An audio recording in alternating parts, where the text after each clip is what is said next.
Sol finalmente começar a crescer, até ocupar boa parte do nosso céu, o fim do mundo não vai parecer como nos filmes. Não vai ter explosão única, nem um clarão varrendo tudo de uma vez. Você acorda, abre a janela em Brasília e vê algo impossível. O céu ainda é azul. Sente a brisa fria, ouve o som distante de pássaros, como se o apocalipse fosse apenas um pesadelo distante. Mas não se engane.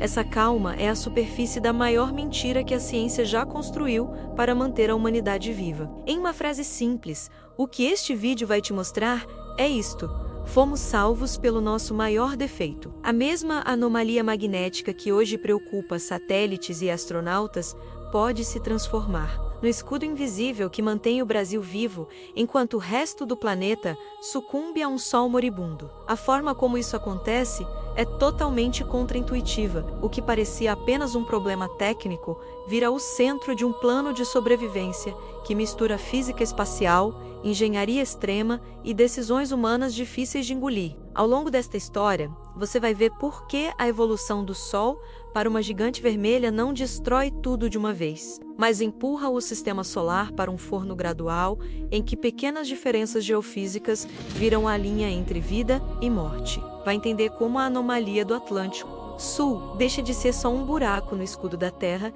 e passa a ser tratada como base de um projeto radical chamado Escudo Amazônico. E vai descobrir por quê, mesmo com essa proteção, o céu brasileiro continua exibindo um azul enganoso, enquanto o oceano, ao lado, ferve. A resposta direta é clara: o que salva o Brasil não é sorte nem milagre. É a combinação perigosa entre uma falha natural no campo magnético, uma engenharia humana desesperada e uma ilusão óptica que faz o mundo parecer calmo enquanto tudo desmorona. Agora, se você quiser entender como esse erro da natureza se transforma em escudo, quanto tempo isso realmente nos compra e qual é o preço de viver sob essa proteção, fica comigo até o fim. A parte mais estranha ainda está por vir. Quando se fala em fim do mundo, muita gente imagina um asteroide gigante ou uma guerra global, mas o perigo mais inevitável está bem acima da nossa cabeça.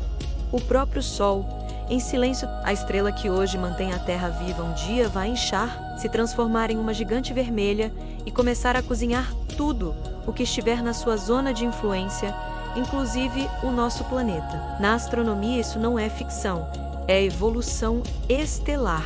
A parte que quase ninguém percebe é como essa transformação muda cada camada da nossa atmosfera e dos nossos oceanos até tornar a superfície da Terra um lugar hostil para qualquer forma de vida humana. Para imaginar o que é uma gigante vermelha, pense em uma lâmpada crescendo até ocupar quase todo o cômodo. A energia ainda vem da mesma fonte, mas a forma como ela se espalha muda de forma brutal. O Sol expande suas camadas externas, fica maior, mais brilhante e, ao mesmo tempo, com superfície mais fria do que hoje. Do ponto de vista da física, é o fechamento natural do ciclo de uma estrela como a nossa. Do ponto de vista de quem está preso em um planeta ali perto, é como ver o teto da casa descendo devagar, aquecendo cada vez mais o ambiente, até que respirar na superfície vira um ato de coragem. E aqui já aparece o primeiro choque com o senso comum. O problema não começa quando o Sol encosta na Terra, começa muito antes disso. Os primeiros sinais dessa mudança não seriam um Sol gigantesco colado no horizonte, como em tantos filmes. A luz aumenta ao longo de milhões de anos, altera o balanço de energia da Terra, mexe com o clima global e acelera processos como o efeito estufa descontrolado. Muito antes do Sol ficar visualmente monstruoso, ele já terá destruído as condições que tornam a superfície habitável. Oceanos começam a perder água por evaporação acelerada, calotas polares desaparecem, regiões inteiras se tornam desertos superquentes, e nada disso precisa de céu vermelho para acontecer. Quando os sinais forem inegáveis para o olho humano, parte do estrago já terá sido feito. Mas isso ainda não é a parte mais estranha. Quando olhamos para o planeta que enfrenta esse Sol mais agressivo, percebemos que ele não é uma esfera perfeita e protegida de forma igual. A Terra real tem regiões com crosta mais espessa, áreas com campo magnético mais fraco ou mais forte e zonas onde a atmosfera reage de forma diferente ao aumento de energia. É nessa irregularidade que nasce o paradoxo que vai guiar o resto deste vídeo. Enquanto o Sol segue um caminho previsível rumo a uma fase de gigante vermelha, certos lugares do planeta podem se comportar como exceções temporárias. Entre esses lugares, uma faixa sobre o Brasil se torna um caso tão estranho que parece roteiro de ficção científica. Só que não é. Quando cientistas analisaram o campo magnético da Terra com mais detalhe, um ponto específico sempre chamou atenção: a região conhecida como Anomalia do Atlântico Sul. Ali, sobre parte do Brasil e do oceano, a proteção magnética do planeta é mais fraca. Satélites que cruzam essa área enfrentam mais radiação. Instrumentos precisam ser desligados. Astronautas recebem instruções especiais ao passar por ali. Em linguagem simples, é como se o escudo invisível que envolve a Terra tivesse uma cicatriz aberta bem em cima de nós, durante muito tempo. Isso foi tratado como problema local, um incômodo para equipamentos, mas nada que mudasse o destino da espécie. Para entender essa estranheza, imagine o campo magnético terrestre como uma armadura protegendo o planeta de uma chuva de flechas de fogo. Em grande parte do globo, essa armadura é grossa o suficiente para desviar a maior parte das flechas. Na anomalia do Atlântico Sul, ela se afina. Medidas de satélites mostram que, justamente ali, as linhas de campo magnético se deslocam de forma diferente, como se uma placa dessa armadura estivesse um pouco fora do lugar. Para quem está distante do tema, isso soa como curiosidade técnica. Para quem estuda radiação e espaço, é um aviso de que a interação entre o interior da Terra e sua crosta naquela região foge do padrão. Agora vem o ponto realmente contraintuitivo. Em um futuro de Sol mais agressivo, emitindo tempestades muito mais intensas e frequentes, essa armadura magnética passa a ser atingida como um escudo sob bombardeio constante. Em áreas estáveis, ela absorve e desvia boa parte do impacto de maneira previsível. Em uma região de anomalia, o comportamento muda. Em certas condições extremas, uma área antes vista como vulnerável não deixa simplesmente a energia entrar. Ela distorce o caminho das flechas. O afinamento faz com que o plasma solar escorregue pelas bordas, como água desviando de uma pedra polida em um rio. A parte que parecia mais fraca passa a ser justamente o lugar onde o fluxo se curva de forma diferente. Essa distorção cria o que alguns chamam de sombra magnética. Em vez de concentrar o impacto, a anomalia faz com que parte da energia seja redirecionada ao redor daquela faixa específica. É como estar no olho de um furacão cósmico. O caos acontece em volta, mas há uma zona estreita, onde os sensores mostram algo estranho, uma estabilidade relativa no meio do tumulto. Durante muito tempo, a anomalia do Atlântico Sul foi vista como ameaça. Sob um sol em fase de gigante vermelha, ela começa a parecer a única parte do escudo que ainda pode ser manipulada a nosso favor. E é aí que uma ideia radical surge.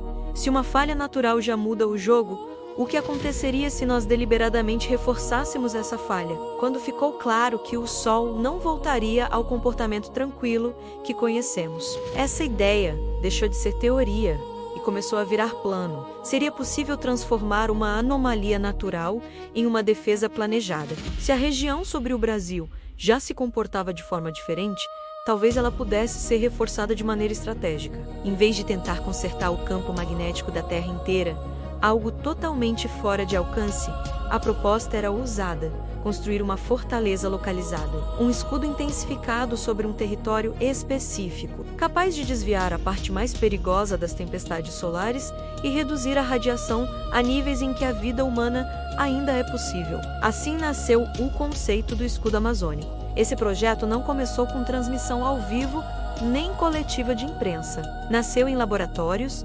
observatórios e centros de pesquisa que já estudavam a anomalia do Atlântico Sul há anos. A lógica era usar a própria geologia da região a favor da humanidade. A bacia amazônica, com sua espessura de crosta e características profundas, oferecia um terreno firme para instalar estruturas gigantescas de geração de campo magnético. Tecnologias que hoje você vê em escala menor, como bobinas supercondutoras usadas em física de partículas e sistemas de energia, foram levadas ao limite. Em vez de máquinas discretas em salas fechadas, O plano previa anéis enterrados em profundidade, contornando a área-chave sob o solo brasileiro. Visualize uma rede de enormes ímãs artificiais enterrados sob a floresta e o planalto, sincronizados para reforçar e moldar o campo magnético local. Essas estruturas não criam um escudo do zero, elas puxam e reorganizam as linhas de campo já existentes, costurando as falhas naturais da anomalia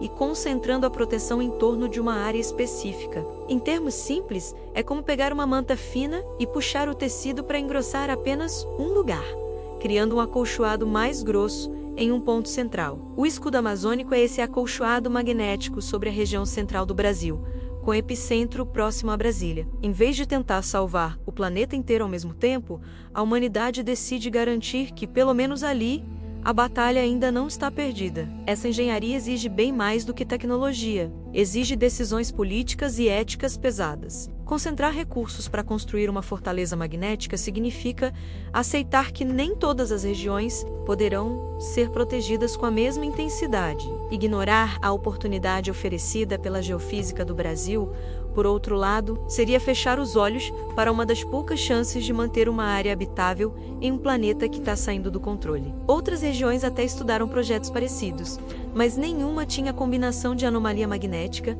geologia favorável e território contínuo que a Amazônia e o Planalto brasileiro oferecem. Em algum momento, a escolha foi feita. Se existe um lugar onde esse escudo tem mais chance de funcionar, é aqui. À medida que as primeiras instalações entraram em operação, sensores distribuídos pela órbita da Terra começaram a registrar algo diferente. Durante certas tempestades solares, as linhas de campo sobre o Brasil se comportavam de forma singular. Simulações mostravam fluxos de partículas sendo desviados com mais intensidade, como se uma barreira invisível tivesse sido levantada. Na superfície, quase ninguém notava. Nas camadas altas da atmosfera, porém, o jogo de forças já tinha mudado, e essa mudança abriu espaço para o passo seguinte, ainda mais radical: reorganizar a vida das pessoas em torno desse escudo, deslocando cidades e estruturas fundamentais para dentro da sua área de influência. Foi aí que veio a decisão que parece cena de filme, mas nasceu de um raciocínio frio. Se a superfície, mesmo sob o escudo amazônico, continua vulnerável a calor extremo, variações de radiação e tempestades solares capazes de destruir sistemas em segundos, então a resposta não é só reforçar o céu, é usar o escudo como teto invisível e a própria crosta terrestre como paredes e isolamento. Brasília, bem no coração da zona protegida, vira o foco desse experimento de sobrevivência. Em vez de crescer para o céu, a cidade começa a crescer para baixo. Arranha-céus deixam de apontar para as nuvens e passam a mergulhar em direção ao interior da Terra. Pensa em um prédio comum, com dezenas de andares para cima. Agora, vira essa imagem. Em vez de subir, ele se aprofunda, andar após andar enterrado em rocha. Essa é a lógica da Nova Brasília. Os níveis mais próximos da superfície ficam para estruturas que podem lidar com mais risco.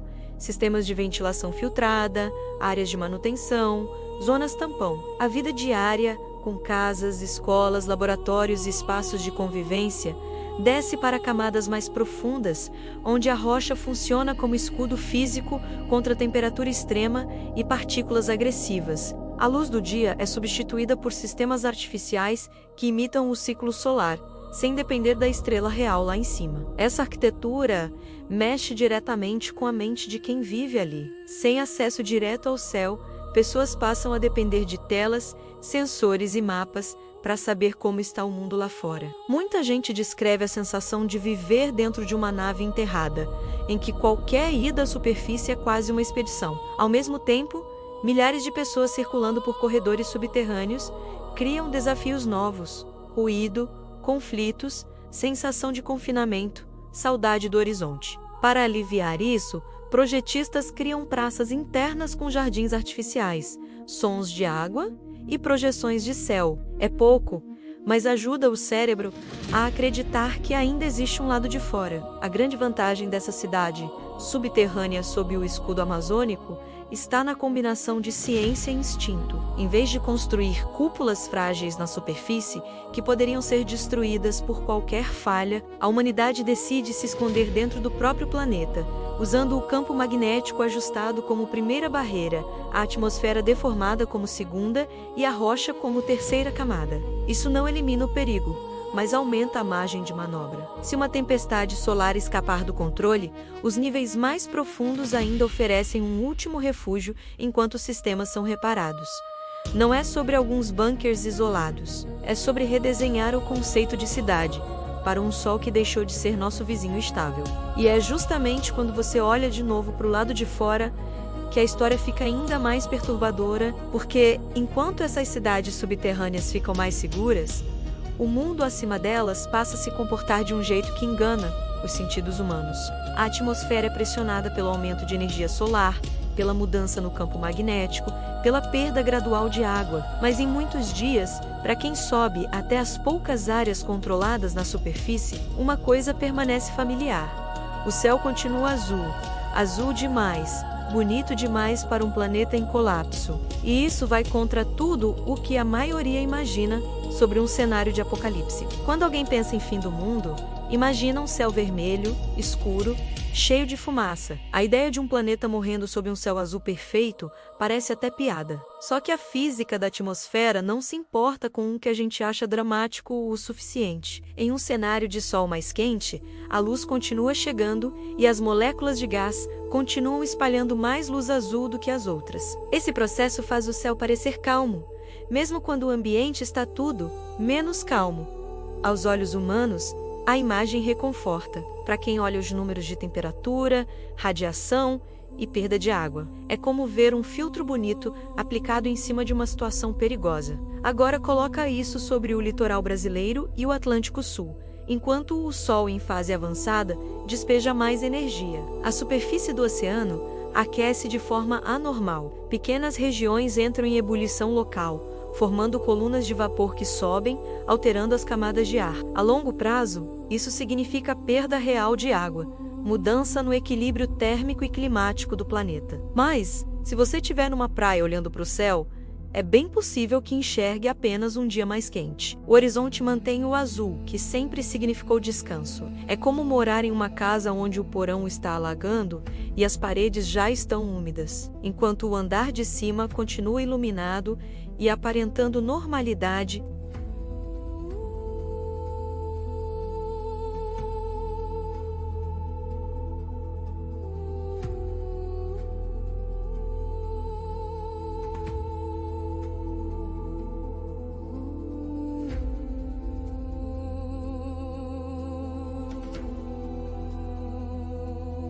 Esse descompasso entre o que a física mostra e o que o olho vê é terreno perfeito para atrasar decisões importantes. Em muitos filmes, o desastre vem com um aviso visual gritante. Na realidade, o perigo pode vir disfarçado de dia bonito. E enquanto o céu sobre o Brasil parece normal, os sensores de temperatura, umidade e radiação gritam que o mundo já não é o mesmo. As cidades subterrâneas dependem desses dados, não da intuição visual, para decidir quando é seguro emergir e quando é melhor ficar escondido em níveis mais profundos. Confiar apenas na visão, nesse contexto, é como dirigir olhando só para o retrovisor. A parte mais cruel é que essa ilusão visual não é um truque artificial, é consequência direta das mesmas leis da física que sempre tornaram o céu azul. A atmosfera que um dia deu ao planeta cenários de pôr do sol incríveis, agora mascara um processo de perda e colapso. É uma ironia difícil de engolir.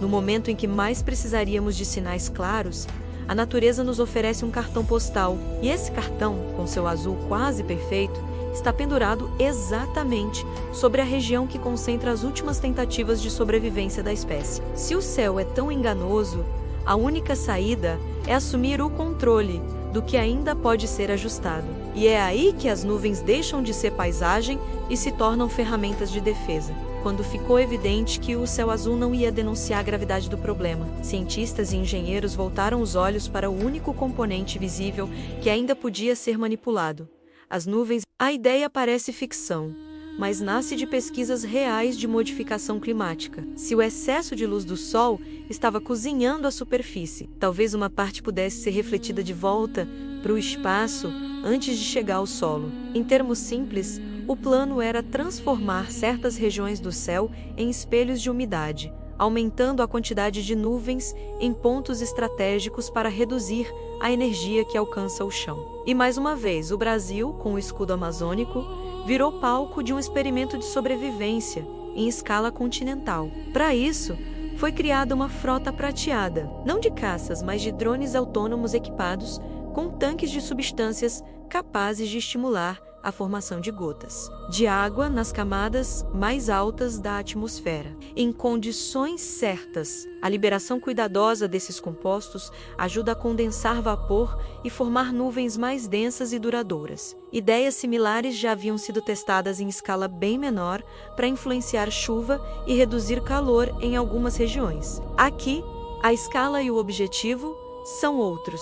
Não se trata de aliviar o verão de uma cidade. É criar uma manta de nuvens quase permanente sobre a zona protegida, reforçando o escudo magnético com o escudo óptico. É como levantar duas defesas ao mesmo tempo, contra partículas e contra luz. Essa operação precisa de precisão quase cirúrgica. Se houver nuvens demais, a região pode sofrer com falta de luz suficiente para manter a agricultura, gerar energia e sustentar os ciclos internos das cidades. Se houver nuvens de menos, o calor volta a escapar do controle e a radiação ganha espaço. A frota de drones é coordenada por modelos que cruzam dados de satélites, medições em solo e previsões de tempestades solares. Em uma sala de controle, o céu sobre o Brasil parece um tabuleiro em movimento, com zonas onde os drones precisam agir imediatamente e outras onde devem recuar. Para quem vê tudo isso em telas no subsolo. É como assistir a uma batalha lenta, em que cada decisão de voo pode significar mais ou menos anos de sobrevivência.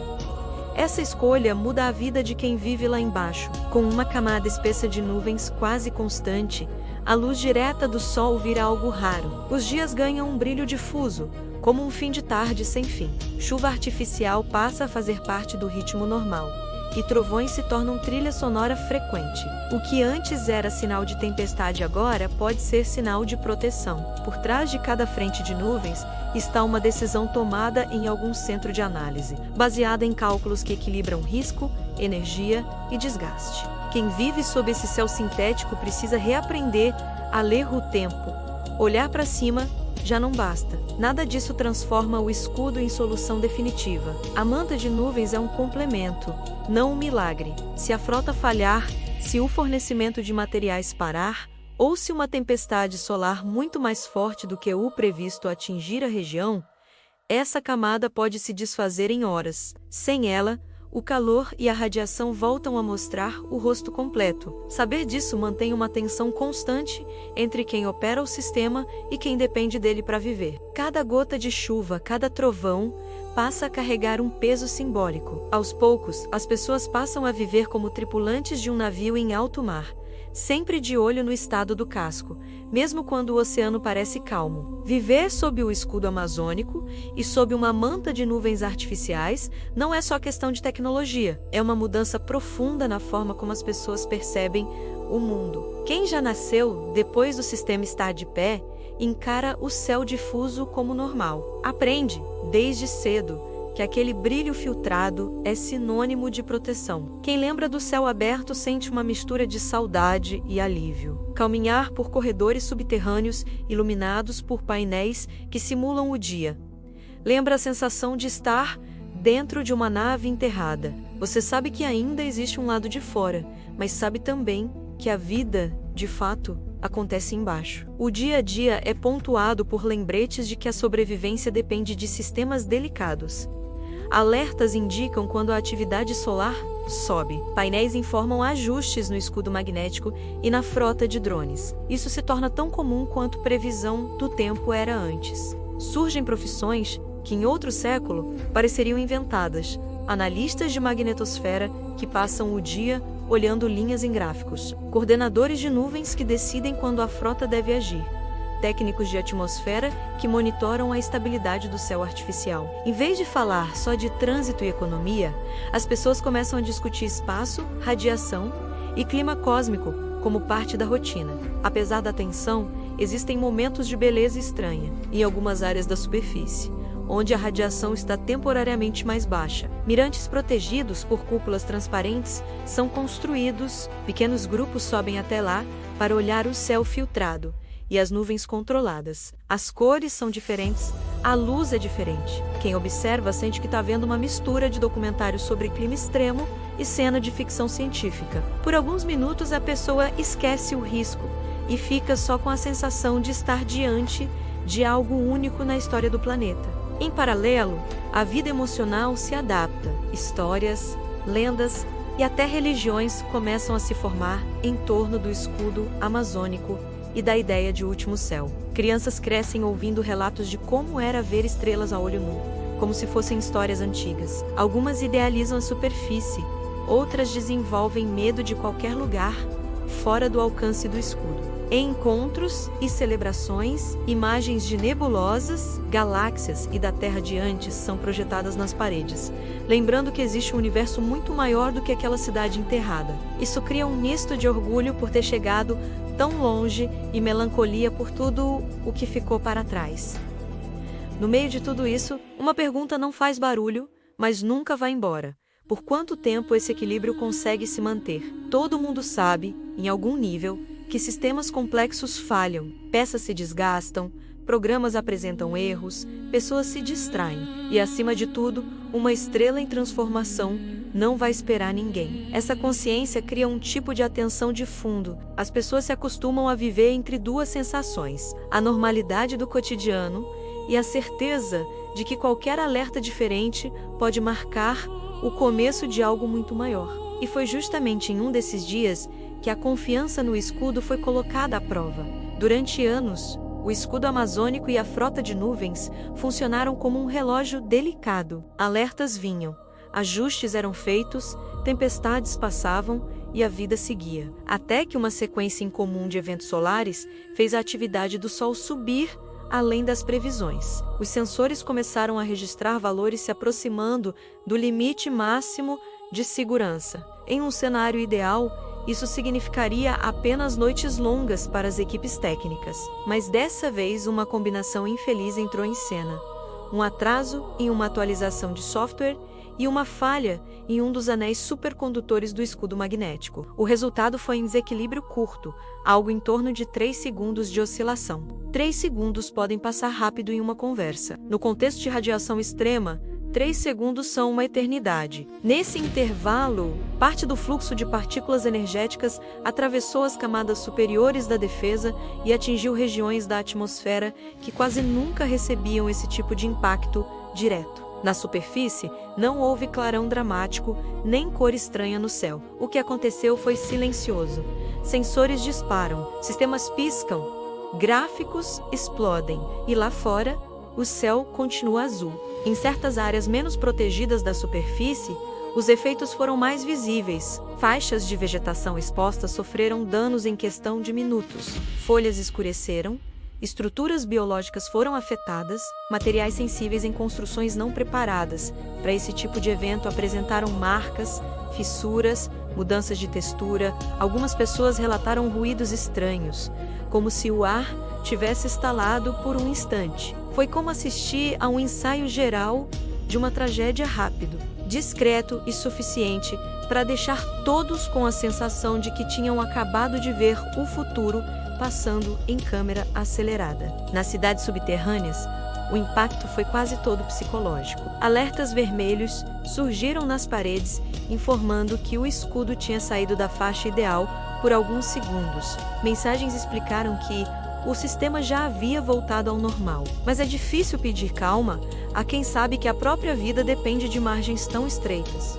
Conversas em corredores, refeitórios e áreas de descanso giraram em torno da mesma pergunta: se 3 segundos já foram suficientes para isso? O que acontece com a superfície se um erro desses durar 1 minuto inteiro? Para muita gente, foi o momento em que o risco deixou de ser teoria distante e ganhou data, hora e coordenadas. A partir desse evento, uma coisa ficou impossível de ignorar: o escudo funciona, mas não é infalível. Melhorias foram feitas às pressas, camadas de redundância reforçadas, protocolos atualizados, mas a confiança que existia antes não voltou ao mesmo patamar. Cada novo boletim de atividade solar passou a ser lido com um pouco mais de atenção. Cada tempestade ganhou um peso simbólico maior. O escudo amazônico deixou de ser visto como muralha invencível e passou a ser encarado como aquilo que ele sempre foi: uma tentativa sofisticada de atrasar um processo cósmico muito maior do que nós. Depois do dia em que o escudo piscou,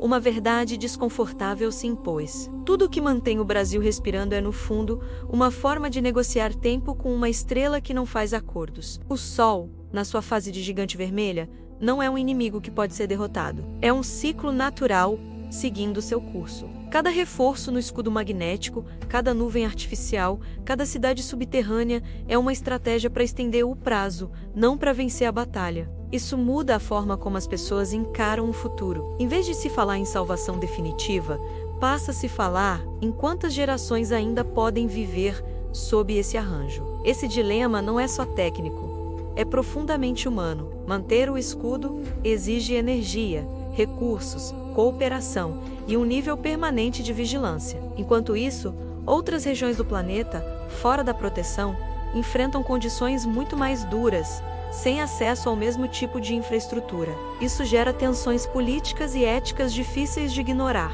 Por que investir tanto em um território específico? Quem decide quem tem o direito de viver sob o escudo e quem fica do lado de fora? Alguns enxergam o escudo amazônico como laboratório essencial, a única chance de parte da humanidade atravessar a pior fase. Outros olham para ele e veem um símbolo extremo de desigualdade em escala planetária. Ao mesmo tempo, esse cenário revela um traço curioso da nossa espécie. Mesmo sabendo que não pode controlar uma estrela, a humanidade insiste em tentar negociar com o inevitável. Ergue escudos, cava cidades, ajusta nuvens, redesenha mapas. Há algo de trágico e admirável nessa teimosia. Trágico, porque mostra o quanto estamos presos a leis que não podemos alterar. Admirável, porque mesmo assim, seguimos criando soluções para ganhar mais alguns anos, décadas, talvez séculos. Para quem vive sob esse plano, o preço não é só material. Aparece na forma de ansiedade, sonhos com céus diferentes, sensação de culpa e perguntas que não têm resposta simples. Vale a pena manter um escudo que protege alguns, enquanto muitos enfrentam o colapso sem essa camada extra. É justo gastar tanta energia mantendo uma bolha habitável, sabendo que, em escala cósmica, ela é apenas um parágrafo a mais na história do Sol e da Terra. Essas questões não são discutidas em toda a esquina, mas estão nas escolhas de quem decide ficar ou partir, de quem ousa ter filhos ou não, de quem se sente grato ou desconfortável por estar dentro da zona protegida. No fim, ao tentar desafiar a evolução de uma estrela com magnetismo, engenharia atmosférica e cidades subterrâneas, a humanidade revela um pouco da sua própria essência. Somos uma espécie que não sabe desistir, mas que também não pode escapar das regras que regem o universo. Continuamos olhando para o céu, mesmo sabendo que ele mente, e nos perguntando quanto tempo ainda resta. Depois de tudo que você ouviu até aqui, talvez a questão já não seja só como o Brasil sobrevive a um sol moribundo, mas que tipo de espécie somos em um universo onde até o nosso maior protetor um dia se torna a maior ameaça. Agora eu quero ouvir de você. Se tivesse a chance de viver sob esse escudo, sabendo que ele não é perfeito e que um dia vai falhar, você aceitaria essa vida subterrânea em troca de mais algumas gerações de tempo? Ou preferiria encarar a superfície e o destino da Terra de frente? Conta aqui nos comentários qual seria a sua escolha e por quê. Essa reflexão diz muito sobre como você enxerga o futuro, o medo e o valor do tempo que ainda tem.